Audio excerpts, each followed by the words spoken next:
بسم اللہ الرحمن الرحیم۔ السلام علیکم۔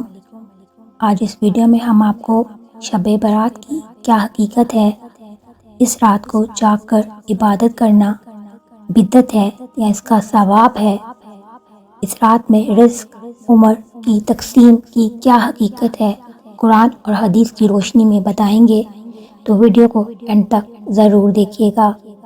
شعبان اسلامی سال کا 8واں مہینہ ہے۔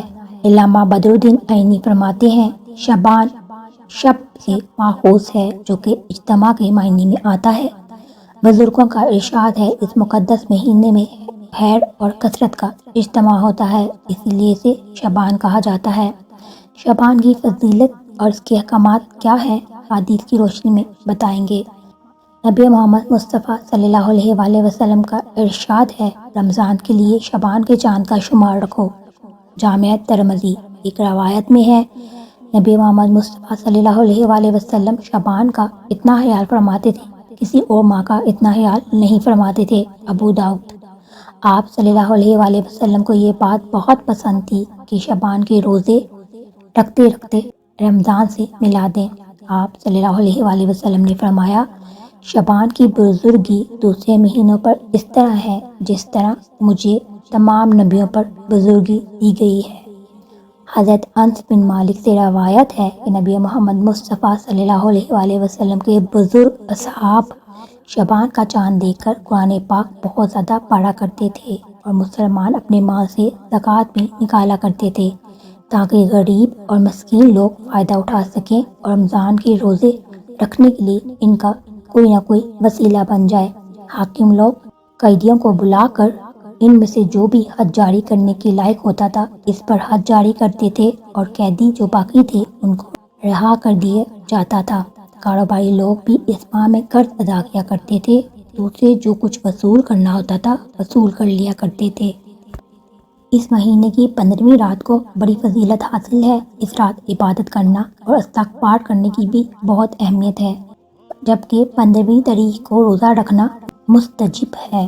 نبی محمد مصطفیٰ صلی اللہ علیہ وآلہ وسلم نے فرمایا کہ جب آدھا شعبان ہو تو اس رات کی شب بیداری کرو، اس کے دن میں روزہ رکھو، کیونکہ اللہ پاک اس رات غروب آفتاب کے وقت سے ہی آسمانی دنیا کی طرف نزول فرماتے ہیں اور اعلان فرماتے ہیں کیا کوئی مغفرت طلب کرنے والا ہے میں اسے بخش دوں، کیا کوئی روزی مانگنے والا ہے میں اسے روزی دوں، یا کوئی ایسا ہے۔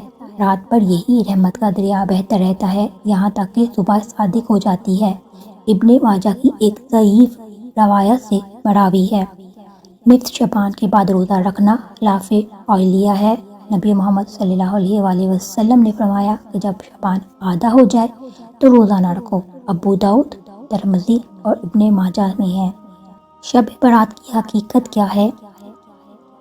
شعبان کی 15ویں شب جسے شب برات کہا جاتا ہے یعنی وہ رات جس میں مخلوق کو گناہوں سے بری کیا جاتا ہے۔ تقریباً 10 صحابہ کرام سے اس رات کے متعلق احادیث منقول ہیں۔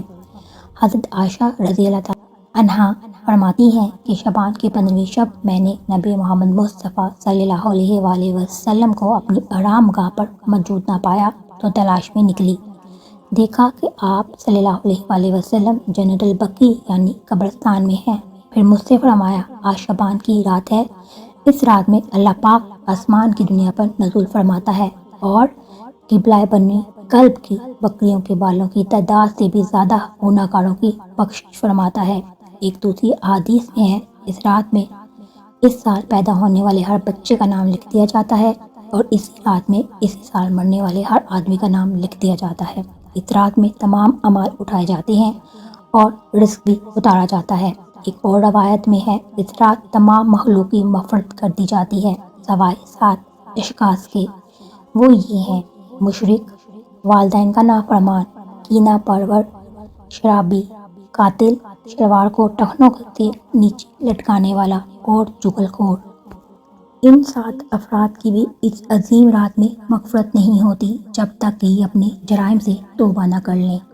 حضرت علی رضی اللہ تعالیٰ عنہ سے ایک روایت میں منقول ہے کہ اس رات میں عبادت کیا کرو اور دن میں روزہ رکھو۔ اس رات سورج غروب ہوتے ہی اللہ پاک اپنے بندوں کی طرف متوجہ ہوتے ہیں اور اعلان ہوتا ہے کون ہے جو گناہوں کی بخشش کروائے گا، کون ہے جو رزق میں وسعت طلب کرے گا، کون مصیبت زدہ ہے جو مصیبت سے چھٹکارا حاصل کرنا چاہتا ہو۔ ان احادیث کریمہ اور صحابہ کرام اور بزرگان دین کے عمل سے اس رات میں 3 کام کرنا ثابت ہے۔ ایک، قبرستان جا کر مردوں کے لیے صالح سوال اور مغفرت کی دعا۔ لیکن یاد رہے، نبی کریم صلی اللہ علیہ وآلہ وسلم نے اپنی ساری حیات مبارکہ میں صرف ایک مرتبہ شعبان کی ایک رات میں جنت البقیع جانا ثابت ہے۔ اسی لیے اگر کوئی شخص زندگی میں ایک بار اس نیت سے چلا جائے تو اجر و ثواب کا باعث ہے، لیکن پھول پتیاں، چادریں چڑھانے اور چراغاں کا اہتمام کرنا، ہر سال جانے کو لازم سمجھنا، شب برات کے ارکان میں داخل کرنا ٹھیک نہیں ہے۔ جو چیز نبی محمد مصطفیٰ صلی اللہ علیہ وآلہ وسلم سے جس درجے میں ثابت ہے، اس کو اسی درجے میں رکھنا چاہیے، اور اسی کا نام اتباع اور دین ہے۔ اس رات میں نوافل تلاوت اور ذکر و اذکار کا اہتمام کرنا۔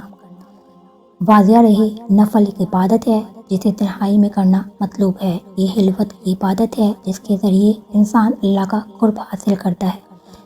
لہٰذا نوافل کو تنہائی میں اپنے گھر میں ادا کریں اور اسی موقع کو غنیمت جانیں کہ فضیلت والی راتوں میں شور و غل، میلے، اجتماع منعقد نہ کیے جائیں، بلکہ کوشش تنہائی میں بیٹھ کر اللہ سے تعلقات استغفار کر کے قیمتی لمحات کو ضائع ہونے سے بچایا جائے۔ دن میں روزہ رکھنا بھی مستحب ہے۔ ایک تو اس بارے میں حضرت علی رضی اللہ تعالیٰ عنہ کی روایت ہے، اور دوسرا یہ کہ نبی کریم صلی اللہ علیہ وآلہ وسلم ہر ماہ ایام بیس یعنی کہ 13، 14 اور 15 کے روزوں کا اہتمام کرتے تھے۔ لہٰذا اس نیت سے روزہ رکھا جائے تو اس کا اجر و ثواب ہے۔ باقی اس رات میں پٹاخے چلانا، آتش بازی کرنا، حلوے کی رسم کا اہتمام کرنا، سب کے سب خرافات اور اسراف میں شامل ہوتے ہیں اور شیطانی عمل ہے، اور یہی شیطان کا اصل مقصد ہے کہ انسان کو مشغول کر کر اللہ کی عبادت سے محروم کرنا۔ ام المومنین سیدہ حضرت عائشہ صدیقہ رضی اللہ تعالیٰ عنہا بیان کرتی ہیں کہ نبی محمد مصطفیٰ صلی اللہ علیہ وآلہ وسلم پورا شعبان روزے رکھا کرتے، حتیٰ کہ اسے رمضان سے ملا دیتے تھے۔ شعبان کے علاوہ آپ نے کسی مہینے میں اتنے روزے نہیں رکھے۔ ایک دن میں نے عرض کی کہ یا رسول اللہ صلی اللہ علیہ وآلہ وسلم، بے شک شعبان آپ کو تمام مہینوں سے زیادہ پسندیدہ ہے، آپ اس ماہ کے مکمل روزے رکھتے ہیں۔ آپ صلی اللہ علیہ وآلہ وسلم نے فرمایا، ہاں اے عائشہ، پورے سال میں کوئی شخص فوت نہیں ہوتا مگر یہ کہ اس کی موت کا تعین شعبان میں کر دیا جائے، لہٰذا میں پسند کرتا ہوں کہ جس وقت میری موت کا پروانہ لکھا جائے اس وقت میں اپنے رب کی عبادت اور نیک عمل میں مصروف ہوں۔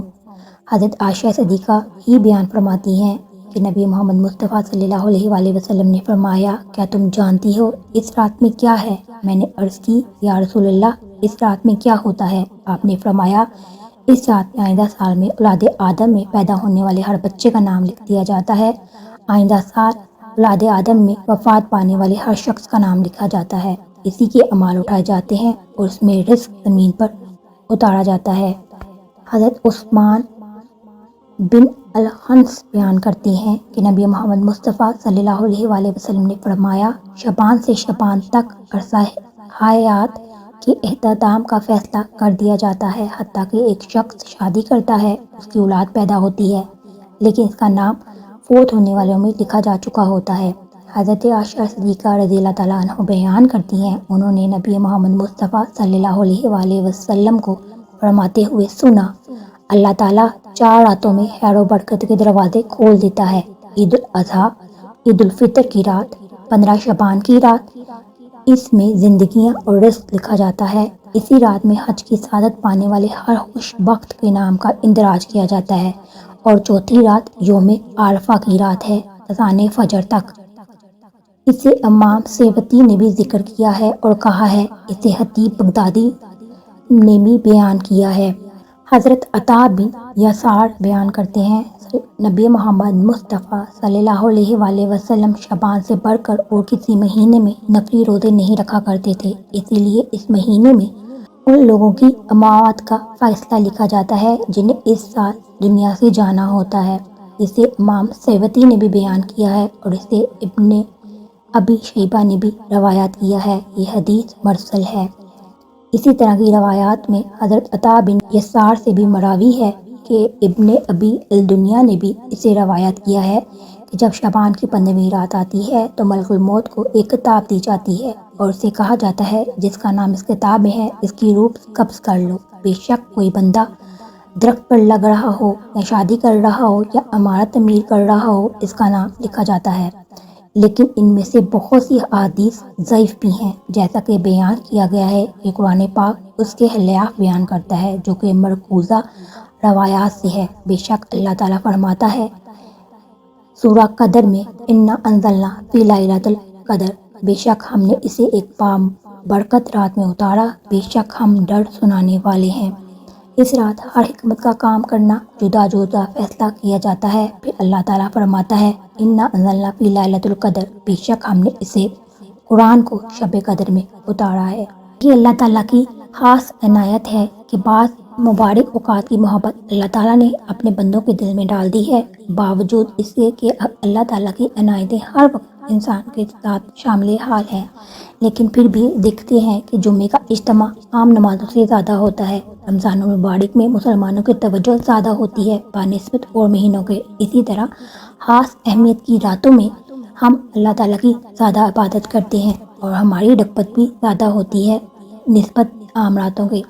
اللہ تعالیٰ کی یہ اپنے خاص بندوں کے اوپر خاص عنایت ہے اور اس کی خصوصی عنایت اور مغفرت کے جو بھی مواقع ملے ان مواقعوں میں ہمیں اس کی عبادت کرنی چاہیے اور اللہ تعالیٰ سے عافیت مانگنی چاہیے۔ ایمان اور یقین کے بعد عافیت سے بڑھ کر کوئی دولت نہیں جو کہ انسان مانگے۔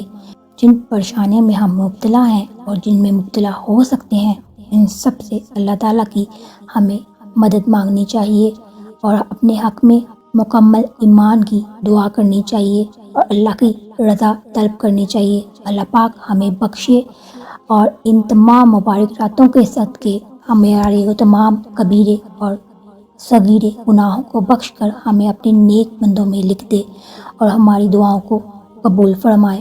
آمین ثم آمین۔ ویڈیو اچھی لگی ہو لائک اور شیئر ضرور کیجیے گا، چینل پر نہیں ہے تو اسے سبسکرائب کر لیجیے۔ اپنا بہت سا خیال رکھیے گا۔ اللہ تعالیٰ ہمیں وہ سب کچھ نصیب فرمائے جس کی ہم دعائیں کرتے ہیں۔ آمین ثم آمین۔ اپنا خیال رکھیے گا۔ اللہ حافظ۔